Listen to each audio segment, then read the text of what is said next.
você teve uma vida cheia de emoções muito extremas e profundas, a sua vontade de passar tudo isso para o outro. É horrível não existir nunca uma resposta. E talvez eu tenha escrito com muita complexidade, porque a vida é complexa. Não posso dizer que sou uma pessoa simples, porque não há simplicidade nenhuma no ato de existir.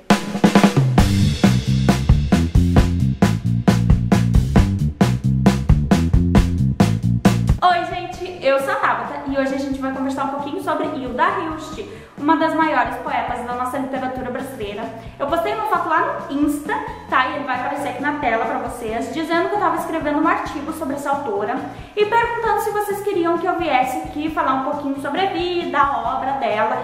Eu até hoje não fiz nenhum vídeo sobre a Hilda Hilst e na verdade eu confesso pra vocês que eu comecei a ler e me aprofundar na obra e na vida da Hilda Hilst a partir do ano passado. Porque antes disso eu já tinha lido algumas poesias dela, mas assim, de forma bem aleatória, sabe? Tipo numa antologia poética, coisa assim. Mas eu nunca tinha me aprofundado na vida dela, eu até não conhecia muito sobre a vida dela. E aí o ano passado, no mestrado, nós tivemos uma disciplina de História da Poesia. Na verdade, era tópicos avançados de História da Literatura, mas aí o professor se focou em História da Poesia. E aí ele nos trouxe alguns poetas marginalizados, porque ele disse que Carlos Drummond de Andrade, Vinícius de Moraes, Mário Quintana, a gente já estava careca de saber. Então ele resolveu nos trazer alguns poetas marginalizados, digamos assim. Então a gente estudou Ana Cristina César, Hilda Hilst, Glauco Matoso, enfim, vários poetas incríveis da nossa literatura brasileira, que obviamente já são estudados pela crítica literária, mas que de certa forma às vezes ficam um pouco marginalizados ainda. Tanto que na minha graduação eu não vi Hilda Hilst, né? Eu fui ver com esse professor do mestrado, mas enfim. E aí eu resolvi fazer esse vídeo pra vocês. Por que ler Hilda Hilst? Porque, assim, a Hilda, ela teve uma vida bem peculiar e uma obra também, né? Teve várias vertentes diferentes, então eu resolvi destacar alguns pontos que eu achei pertinentes da vida dela e da obra também, a partir da crítica literária, a partir de textos teóricos, tá? Sobre o trabalho dela, sobre as obras dela, e vim então comentar um pouquinho com vocês. Eu não vou fazer um vídeo muito longo, pelo menos eu espero que esse vídeo não fique longo, então só vou destacar alguns pontos que eu acho que são interessantes e que, né, te animam a conhecer um pouco mais da autora. A Hilda, ela nasceu em 1930 e ela era filha de poeta e ensaísta. Tá? O pai dela já meio que se dedicava aí à área da literatura e tal. Só que a Hilda, ela foi cursar direito e a mãe dela queria que ela seguisse na área do direito. Só que ela não gostava, então ela resolveu largar para se dedicar à literatura. Ao longo de muito tempo, ela teve a obra meio que marginalizada. Sabe, ela não era muito bem vista, ela não era muito lida, isso incomodava muito ela, porque o círculo de amizade dela sempre tiveram um reconhecimento. A melhor amiga dela era a Lígia Fagundes Telles, né, que inclusive foi indicada ao Nobel, Carlos Drummond de Andrade, Vinícius de Moraes, que inclusive namorou ela, né, quem não namorou Vinícius, né, mas enfim, Jô Soares, enfim, ela se dava com uma elite, assim. Os amigos dela eram donos de bancos, inclusive é engraçado que numa determinada época da vida dela, que ela passou por alguns perrengues e ela ficou sem dinheiro, ela ligava para os amigos, tá, donos de bancos, um dos amigos dela era dono do Banco Itaú, se eu não me engano, e dizia que eles tinham que enviar o uísque importado para ela, porque ela não poderia ficar sem o uísque importado. E ela estava sem dinheiro, mas ela precisava do uísque importado dela. Mas enfim, gente. Aí, como ela não era reconhecida, ela criticava muito os best-sellers, mas criticava muito mesmo. E ela disse uma vez a seguinte frase: ao longo da minha vida tenho lido tanto lixo que resolvi escrever o meu. Então ela optou por uma escrita mais radical e provocativa e começou a escrever pornografia e erotismo.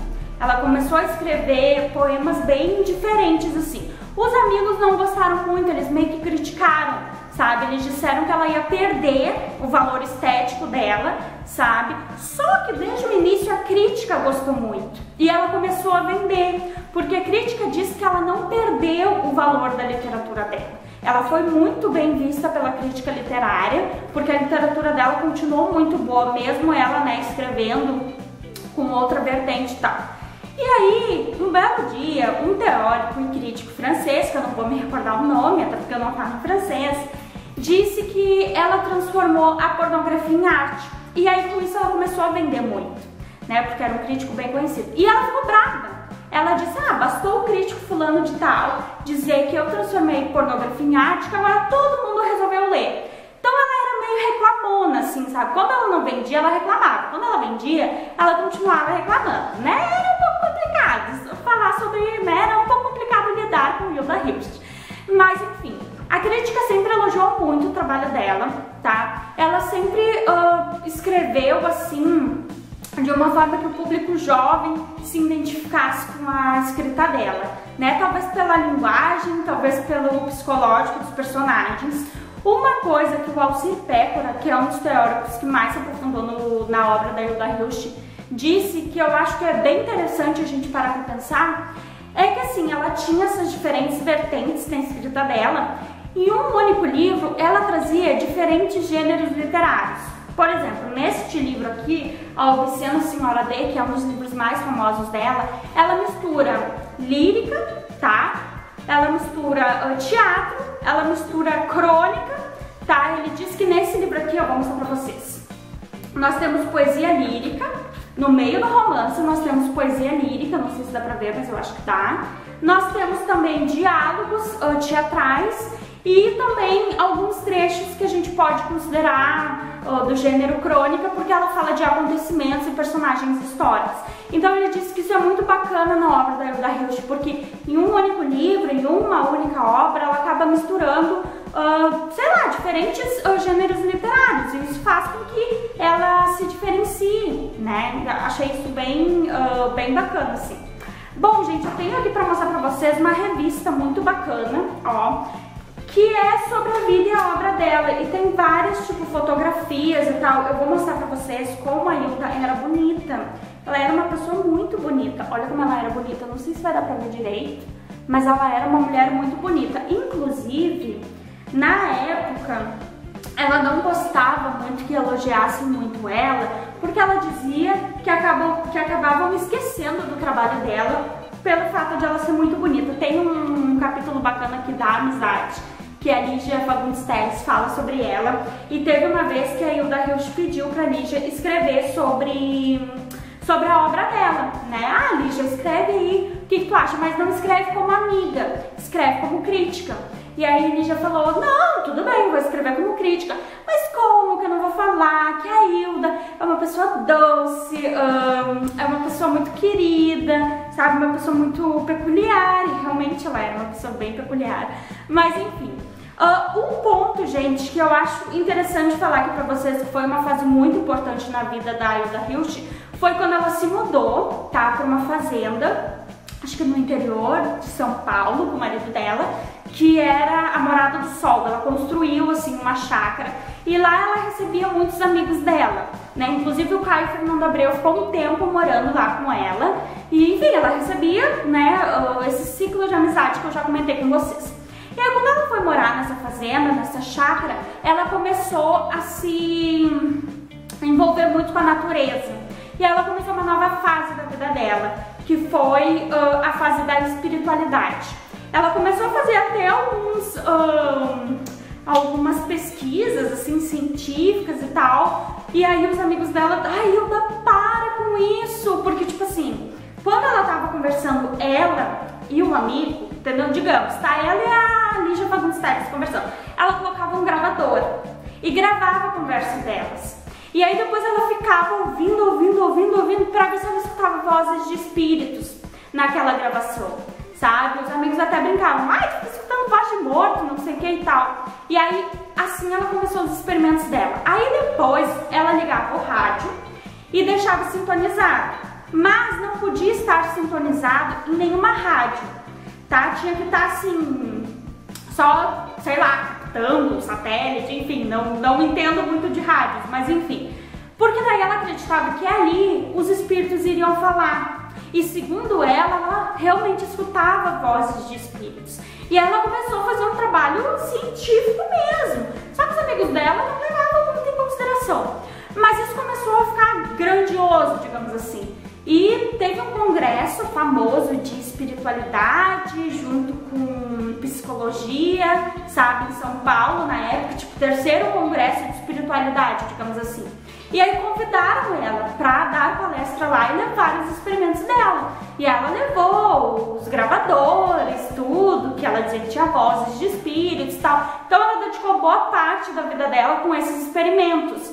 Obviamente isso refletiu muito na poesia dela. E é o meu lado, assim, o favorito da Hilda Hilst, sabe? Essa fase de espiritualidade. E os poemas que ela fala muito de morte, sabe? Inclusive foram os poemas que eu analisei no meu artigo. Tem um livro que eu não tenho ele aqui para mostrar para vocês, mas é Da Morte, Odes Mínimas, que as poesias são todas assim, envolvendo a morte. Ela usa várias metáforas, tá? A morte é personificada, assim, são poemas muito bons. Vocês encontram em PDF na internet. Nossa, são poemas muito bacanas mesmo. Então ela retratava muito a morte nessa época que ela ficou bem ligada à natureza e espiritualidade. Os poemas eróticos dela, gente, eles também tinham muita relação com o divino. Inclusive, um dos livros dela é Poemas Malditos, Gozosos e Devotos. Só que quando ela falava do divino, quando ela falava de Deus, né, da representação de Deus, e aqui ela fala, nossa, quase todo poema tem Deus. Só que esse Deus, para ela, esse divino, não era geralmente como a gente vê em outras poesias. O divino, para ela, não era algo assim tranquilo, iluminado, pelo contrário, era algo confuso, sombrio, sabe? Ela sempre relacionava o divino com isso, sabe? Ela se sentia muito inquieta e, obviamente, né, tinha ali o teor erótico. Uma coisa interessante é que, embora o público jovem sempre se identificasse, a crítica literária dizia que para o leitor ler a poesia erótica e pornográfica da Hilda Hilst, ele teria que ser um leitor letrado, porque ela usava tantas metáforas e tantas nomenclaturas, por exemplo, para os órgãos sexuais, que tu tinha que ser um leitor letrado, porque senão tu não ia entender nada, tu não ia saber nem qual palavra ali estava se referindo à vagina e a pênis, sabe? Ela tinha que ser um leitor muito letrado, tinha que ter uma bagagem de mundo para entender a poesia erótica e pornográfica dela. Então a crítica sempre meio que ironizou isso, sabe? Mas sempre dizendo que a poesia dela... Porque na verdade, assim, ó, ela não trazia essa temática pornográfica de forma banal, sabe? Como geralmente a gente vê aí, 50 tons de cinza. Não era de uma forma banalizada que ela trazia. Ela trazia essa poesia pornográfica e erótica de uma forma totalmente diferente, sabe? É por isso que a crítica elogiava tanto esses poemas e essas vertentes que ela trazia para a poesia dela. Enfim, gente, eu acho que é mais ou menos isso. Tem muita coisa que eu gostaria de falar. Essa revista aqui, gente, ela é muito boa. Sério, ela tem muita coisa interessante. Tem cartas da Hilda, sabe? Olha, tem fotos da fazenda dela.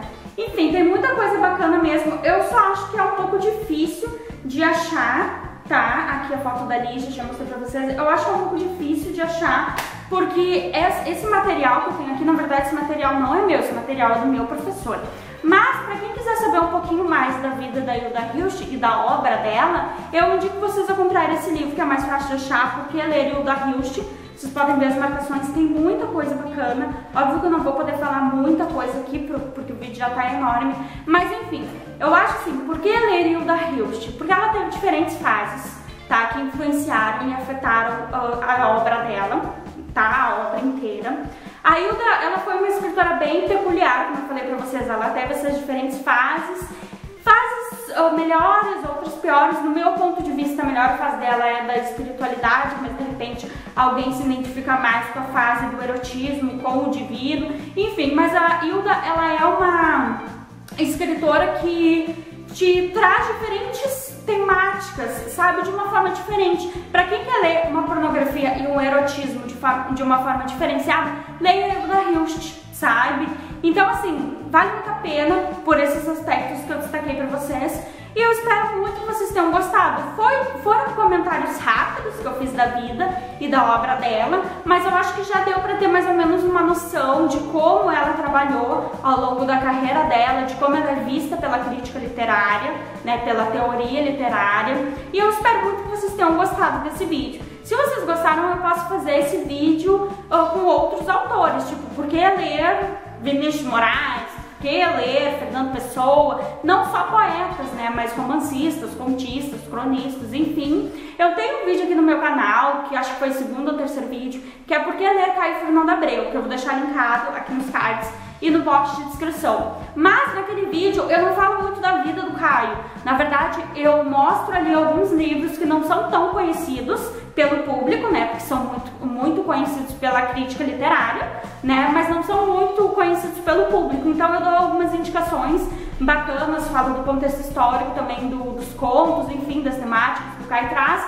Mas eu pretendo fazer um vídeo falando um pouquinho de por que ler Caio Fernando Abreu, porque assim, a vida dele, nossa, foi muito interessante, tem muita coisa bacana. Eu acho bacana vídeos assim que a gente descobre um pouquinho mais sobre vida e obra do autor. Então se vocês gostaram, deixem o curtir e eu espero que vocês tenham gostado. Um beijinho e até o próximo vídeo. Tchau, tchau!